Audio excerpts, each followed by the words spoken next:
प्रभु यीशु मसीह के नाम में आपको अनुग्रह, शांति और आशीष मिले। इज़राइल में कुछ वर्षों पहले या कई वर्षों पहले एक बहुत ही लोगों को रुचि दिलाने वाली कहानी अखबारों में आ रही थी और एक इतवार को उस कहानी का, उस रहस्यमय कहानी का हल पता चल गया। तो ये कहानी क्या थी कि एक व्यक्ति था जो 22 बैंकों को लूट चुका था इज़राइल में, 22 बैंकों को। और जब ये व्यक्ति पकड़ा गया 22 चोरियों के बाद, लूट के बाद, तो पता चला कि ये अपने आप में करोड़ों का वारिस है और इसने बैंक लूटना इसलिए शुरू किया क्योंकि ये बहुत कर्जे में था। अब कर्जे में क्यों था जबकि करोड़ों का वारिस था? शायद परिवार से छिपकर सट्टा खेलता होगा, जुआ खेलता होगा, कोई ऐसा ही काम कर रहा होगा। तभी वो अपने परिवारजनों के पास, जो करोड़ोंपति थे, जाकर पैसा मांग नहीं पाया और इसलिए वो बैंकों को लूटता था ताकि अपना कर्जा भर सके। और 21 महीने तक इसको पुलिस पकड़ नहीं पाई। यानी अंदाजे से एवरेज ये 1 महीने में एक बैंक लूटता था और बड़ा फेमस हो गया था क्योंकि कई बार आम पब्लिक बैंकों से भी परेशान रहती है। तो बैंक जब लूटे जा रहे थे तो पब्लिक भी खुश हो रही थी और पब्लिक ने उसको एक नाम दे रखा था, बाइकर बैंक। यानी जो बैंक को बाइक पे, मोटरसाइकिल पर आकर लूटता था। कुछ कहानी अखबारों ने बना दी थी, लेकिन क्योंकि वो खुद कहता है बाद में, मैं तो बाइक पे नहीं आता था। वो अपना चोरी बोरी करके फिर लूट के, मतलब टेलर के पास जाके गन दिखा के पैसे रख लेता था और फिर एक ही गोली हवा में मारता था। हलचल मच जाती थी और फिर अपना कपड़ा बदल के वो एकदम भीड़ के साथ ही खड़ा हो जाता था। और जब भीड़ सब छट जाती थी, पुलिस चली जाती थी, तब वो अपनी बाइक लेके वापस घर जाता था। एक बात थी कि इसने किसी की हत्या नहीं की, इसलिए ज्यादा फेमस था। और इसके नाम के और इसके मतलब काल्पनिक मोटरसाइकिल पे हेलमेट पहना हुआ व्यक्ति बैंक लूट रहा है, ऐसे टी शर्ट बनने लगे, स्टिकर्स बनने लगे। और जब ये पकड़ा गया और इसका नाम पता चला, तो इसका नाम था रॉनी लेबोविट्स, 37 वर्ष का था और इसके परिवार की एक बहुत बड़ी फूड इंडस्ट्री थी इजराइल में और न्यूयॉर्क में भी उनके बिजनेस थे, जैसे नेस्ले होती है और पार्ले है, ब्रिटानिया है, ऐसी बड़ी फूड कंपनी, खाने पीने की कंपनी इनके परिवार की थी। पकड़े जाने के बाद जब इसका इंटरव्यू लिया गया तो पूछा, तेरा क्या कारण था? उसने कहा, बस पैसा ही था, पैसा मुझे चाहिए था, इसलिए मैंने बैंक लूटना शुरू किया। मेरे कर्जों को उतारने के लिए मुझे बैंक लूटनी पड़ी, बैंकों को लूटना पड़ा।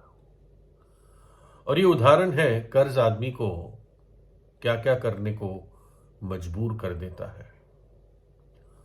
और जब कोई व्यक्ति अपना कर्ज नहीं भर पाता या भर पाती तो क्या करेगा व्यक्ति? बताते हैं, इंडिया में बहुत सारे किसान कर्ज के कारण, बैंकों के कर्ज के कारण आत्महत्या करते हैं। और अजीब बात है, कई सारे बड़े बिजनेस ओनर्स बैंकों से करोड़ों करोड़ों करोड़ों का कर्जा लेकर लौटाते नहीं है। कई भाग जाते हैं और उनको कुछ नहीं होता, लेकिन बेचारे किसान, गरीब किसान, ये अपने कर्जे के दबाव में, बैंकों की धमकियों में आकर खुदकुशी कर लेते हैं। एक एवरेज निकाला गया था कुछ सालों का, बहुत हाल ही में, मतलब ये नहीं कि बहुत पुराना डेटा है ये 2015 के बाद का शायद डेटा है, 2017 के बाद का डेटा है कि एवरेज हिंदुस्तान में करीब 10,15,000 किसान एक वर्ष में आत्महत्या करते हैं। तो अगर एवरेज लिया जाए दिन के हिसाब से तो एक दिन में 27 किसान खुदकुशी करते हैं, और एवरेज लिए जाए हर घंटे में कम से कम एक किसान खुदकुशी करता है कर्जे के कारण। और लेकिन इससे बड़ा एक कर्जा है जो मैं और आप कभी नहीं चुका सकते और ना उससे छूट सकते हैं। खुदकुशी करके भी इससे कोई छूट नहीं सकता। बैंक के कर्जे से तो आदमी छूट सकता है, किसी से पैसा उठाया हो फाइनेंस कंपनी से, उस कर्जे से भी छूट सकता है जैसे लोग करते हैं। लेकिन एक और बड़ा कर्जा है जिससे वो छूट नहीं पाते, और वो कर्जा हर एक पापी के सिर पर है जिसने पाप किया है।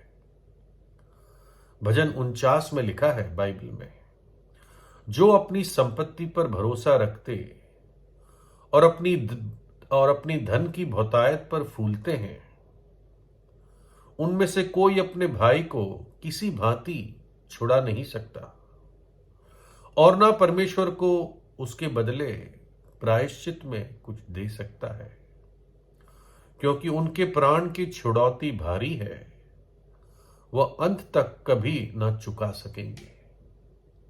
प्राण की छुड़ौती, आत्मा बचाने के लिए जो कीमत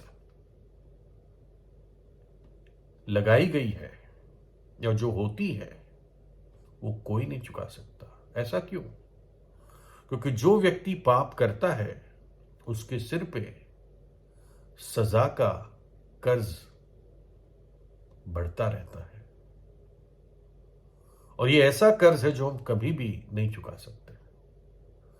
जब एक गुनहगार पकड़ा जाता है उसको जेल में क्यों डाला जाता है? वो उसने आपसे तो चोरी नहीं की, मान लीजिए, है ना, कोई बड़ा टेररिस्ट है, उसने आपके परिवार को कोई हानि नहीं पहुंचाई, लेकिन पकड़े जाने पर जब वो जेल में डाला जाता है तो लोगों को तसल्ली होती है कि अब इसने जो समाज के प्रति किया था ये कर्ज भरेगा सजा के द्वारा।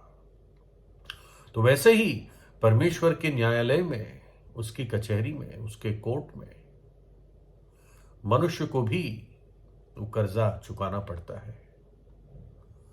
जो सबसे पहला हत्यारा था उसके ये शब्द थे, तब कैन ने परमेश्वर से कहा, मेरा दंड सहने से बाहर है, मेरा दंड सहने से बाहर है।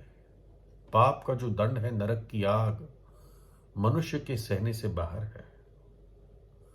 इसलिए परमेश्वर का पुत्र मनुष्य बनकर इस धरती पर आया, उस कर्ज को चुकाने के लिए, अपने क्रूस के बलिदान के द्वारा, अपने क्रूस के बलिदान देने के माध्यम से, दुख उठाने के द्वारा उसने वो कर्ज को चुकाया।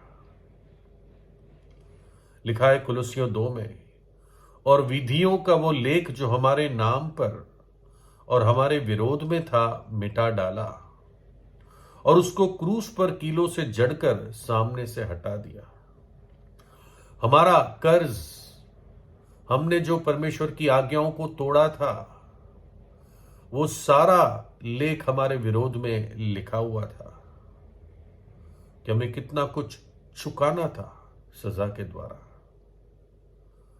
और प्रभु यीशु मसीह ने अपने दुखों के द्वारा, अपने पवित्र लहू बहाने के द्वारा उस कर्ज को चुका दिया, और जो लेख था हमारे विरोध में वो उसने पूरी तौर से हटा दिया, मिटा दिया, और क्रूस पर उन कीलों के द्वारा जड़ दिया। प्रभु यीशु ने ये शब्द अपने जीवन में कई लोगों को कहे, चला जा, तेरे पाप क्षमा कर दिए गए। या कुशल से चली जा, तेरे विश्वास ने तुझे बचा लिया। मैं भी तुझे दंड की आज्ञा नहीं देता, जा और आगे को पाप ना करना। पुत्र, बेटे, तेरे पाप क्षमा किए गए। और इसलिए जो कोई पापी सच्चा पश्चाताप करता है और प्रभु यीशु पर विश्वास करता है या करती है, परमेश्वर उस व्यक्ति को अनंत जीवन प्रदान करता है, उसके पाप क्षमा करता है, क्योंकि उसके पुत्र ने उस व्यक्ति के पापों की सजा अपने ऊपर लेकर उसके कर्ज को भर दिया। और वो व्यक्ति इस पृथ्वी के बाद प्रभु यीशु के साथ अनंत काल तक, परमेश्वर के साथ अनंत काल तक जिएगा या जिएगी, क्योंकि प्रभु यीशु मृत्यु में से जी उठा। मृत्यु हमारी सजा थी, इसलिए उसने सही, पर मृत्यु के डंक को तोड़कर प्रभु यीशु विजय के साथ जी उठा।